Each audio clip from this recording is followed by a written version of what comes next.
कल बना सबसे एक बढ़िया सी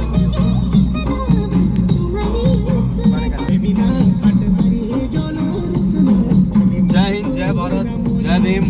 साथियों, आज भीमराव अंबेडकर जी की जयंती है, जन्म जयंती, और उसी जयंती के उपलक्ष्य में आज हम श्रीनगर रामलीला मैदान में जा रहे हैं, जहाँ पे हमें आमंत्रित किया गया है। और मेरी पूरी टीम इस समय हम निकल चुके हैं और हम इस समय रुद्रप्रयाग बाईपास में हैं और 10 साढ़े 10 बजे तक हम श्रीनगर पहुंच जाएंगे। तो आज हमारे डॉक्टर भीमराव अंबेडकर जी का जन्म हुआ था 1933 में।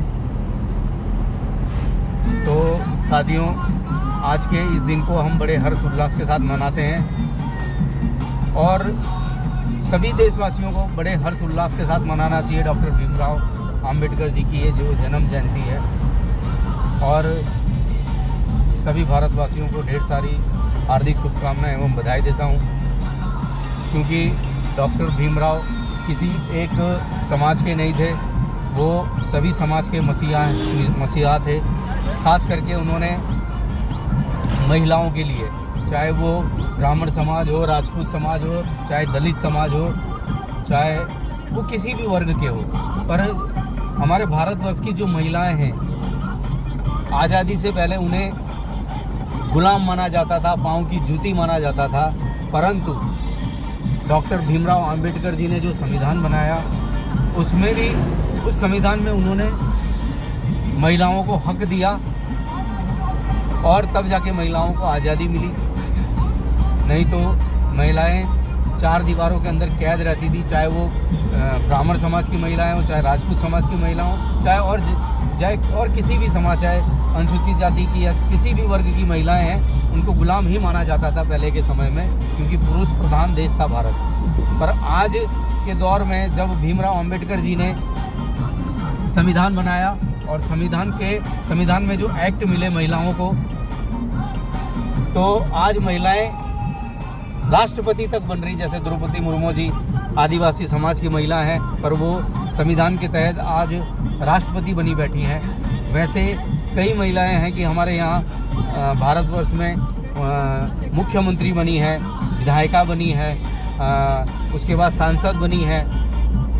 तो ऐसे कई क्षेत्र हैं, डीएम, एसडीएम, तहसीलदार, बड़े बड़े पदों पे विराजमान हैं। पर ये संविधान की देन है, तब जाके ये हुआ। इसलिए हमारा कहने का तात्पर्य ये कि भीमराव अंबेडकर किसी एक समाज के नहीं थे, वो सभी समाज के मसीहा थे। उन्होंने सभी समाज के लिए बहुत बेहतर समाज बनाने की कोशिश की और ख़ास करके समाज में एकता की बात की उन्होंने हमेशा से, कि समाज एक हो जाए, भेदभाव ख़त्म हो जाए, इंसान में कोई भेदभाव ना रहे।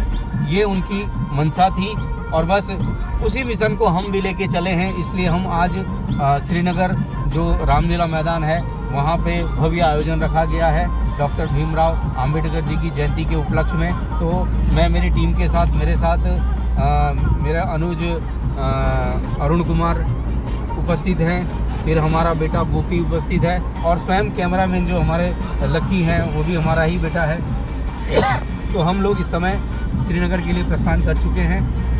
तो साथियों, आप सभी लोग बड़े धूमधाम से, हर्ष उल्लास से भीमराव अंबेडकर जी की जयंती को मनाएं और बस उनके गुणगान गाएं, क्योंकि उन्होंने भारतवर्ष में हमारे समाज के लिए या अन्य किसी भी समाज के लिए बहुत बड़ा योगदान दिया है। ऐसा मसीहा बहुत कम पैदा होते हैं इस भारतवर्ष में कि जिन्होंने समाज के प्रति अपने आप को, अपने परिवार को बलिदान कर दिया, जिन्होंने 4 बच्चों की कुर्बानी दी। किसके लिए? हमारे समाज के लिए। अगर उनको अपने समाज की ना पड़ी होती तो क्यों वो अपने बच्चों की कुर्बानी देते? आज उन्होंने लंदन, अमेरिका, पता नहीं कहाँ होते उनके बच्चे, और ऊंचे ऊंचे पदों पे रहते, परंतु उन्होंने समाज के प्रति सोचा कि ये जो दबला कुचा समाज है, जो भेदभाव का भेंट चढ़ा हुआ समाज है, इस समाज को आगे कैसे लाया जाए।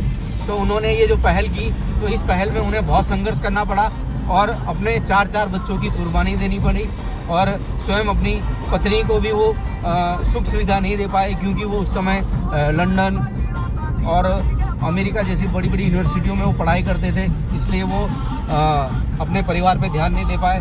और उन्होंने पढ़ाई करने का तात्पर्य उनको ये मालूम था कि अगर हम पढ़ेंगे नहीं, शिक्षित नहीं होंगे तो हमारा समाज में कोई वजूद नहीं रहेगा और हमें समानता का अधिकार कभी नहीं मिल सकता। लेकिन भीमराव अंबेडकर जी ने तो 32 डिग्रियाँ उन्होंने हासिल की थी। अपने आप में वो बालिस्टर थे, प्लस 9 भाषाओं का ज्ञान था उन्हें, मान्यवर श्री डॉक्टर भीमराव अंबेडकर जी को। तो साथियों, आज हम उन्हीं के इस शुभ उपलक्ष्य में आज हम श्रीनगर रामलीला मैदान में जा रहे हैं। तो कुछ 2 शब्द हमारे अनुज कहेंगे।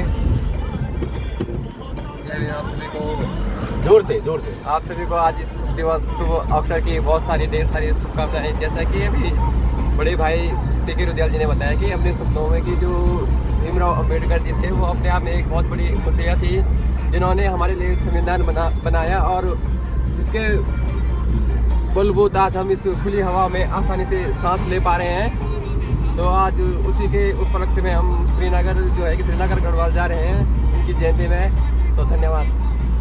और एक बात और कहना चाहता हूँ, अगर माननीय डॉक्टर भीमराव अंबेडकर जी ने अगर ये संविधान ना बनाया होता तो इस संविधान के तहत हमें वोट देने का भी अधिकार नहीं था पहले, आज़ादी से पहले।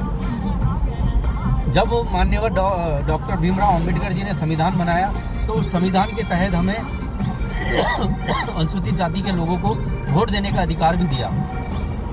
अगर मैं कहता हूं, अगर आज भी वो अधिकार हमसे छीना जाए तो मैं कहना चाहता हूं कि जो आज़ादी से पहले जो हमारी गुलामी वाली स्थिति थी, पर आज अगर वोट देने का अधिकार ख़त्म कर दे सरकार तो हमारी कंडीशन इतनी बुरी हो जाएगी आज भी कि मैं बयां नहीं कर सकता, इतनी बुरी कंडीशन हो जाएगी हमारे समाज की।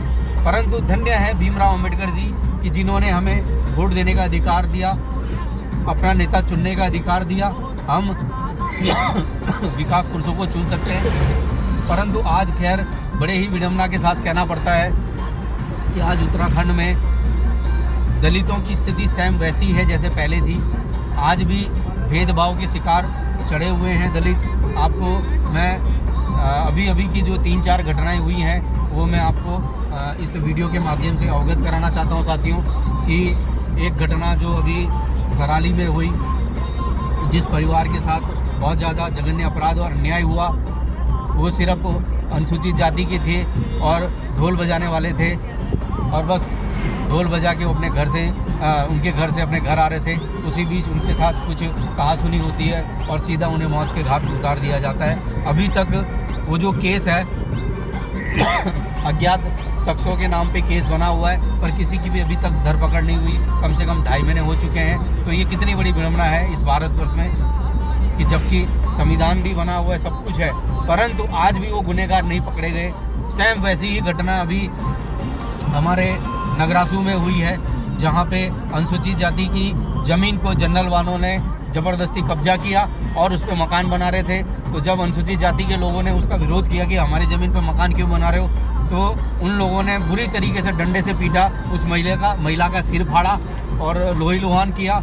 और उसके बाद एक बुजुर्ग जो थे उन्होंने फायरिंग की 3-4, तो उसको हम गोलीकांड का नाम देंगे। तो एक गोलीकांड हुआ है। और वैसे ही एक घटना अभी अनुसूचित जाति का एक बालक था, जो बड़ब की घटना है, ग्राम सभा बाड़ब, भणज बाड़ब की जो घटना है, और कांदी बाड़ब सॉरी। तो उस घटना में 4 तारीख से बच्चा गुम था और 9 दिन के बाद 12 तारीख को उस बच्चे की डेड बॉडी मिलती है। जबकि पिछले 9 दिन से 4 तारीख से लेकर 12 तारीख तक शासन प्रशासन और NDRF या फॉरेस्ट विभाग हो, चाहे पुलिस प्रशासन हो, सभी ने अपनी गश्त जारी रखी और तहकीकात पूरी तरीके से की, परंतु अफसोस कि उस बच्चे का कहीं पता नहीं लगा।